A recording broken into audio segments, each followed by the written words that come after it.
François Leverger, bonjour. Bonjour. Alors vous révélez aujourd'hui votre palmarès 2011 des employeurs de l'Est. Où fait-il bon travailler en Alsace?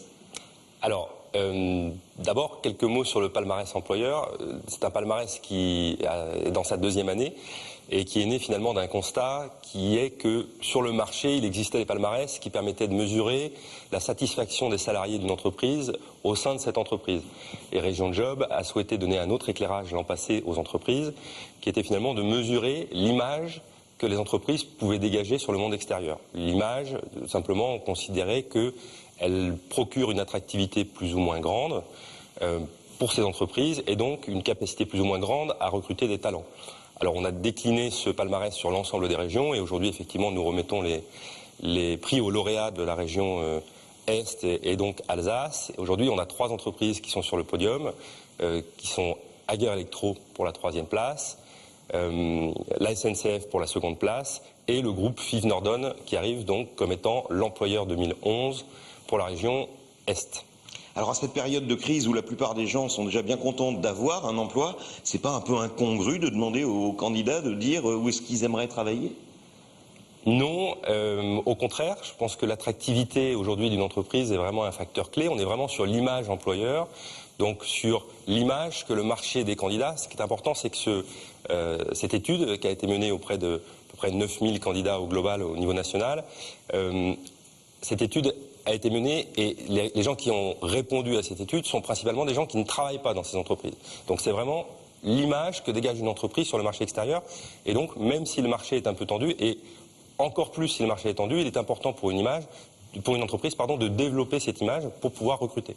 Alors pour attirer les meilleurs, on a bien compris, il faut avoir quelques arguments. Qu'est-ce qui séduit ceux qui ont donc la chance de pouvoir choisir leur entreprise? D'abord, l'attractivité, c'est la résultante de 2 facteurs. C'est d'abord de la notoriété.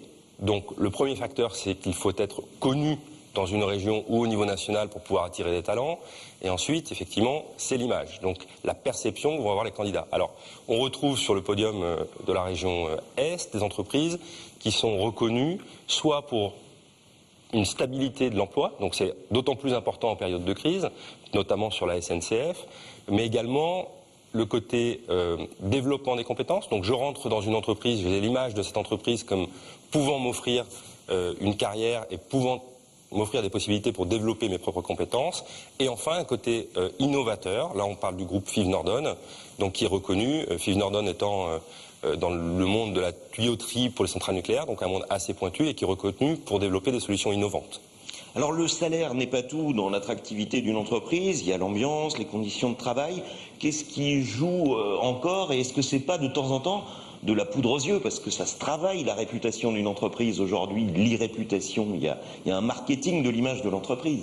Bien sûr, je pense qu'il y a 2 facteurs à prendre en compte. D'abord, il y a l'image que l'entreprise va essayer de développer sur le monde extérieur et aujourd'hui, jusqu'à maintenant, l'image, elle passait principalement par la presse, par les campagnes de communication assez institutionnelles. Aujourd'hui, avec le web, l'arrivée du web, on s'aperçoit qu'effectivement, il est très facile d'avoir des informations, qu'elles soient positives ou négatives. Donc les entreprises essayent de contrôler l'incontrôlable sur le web.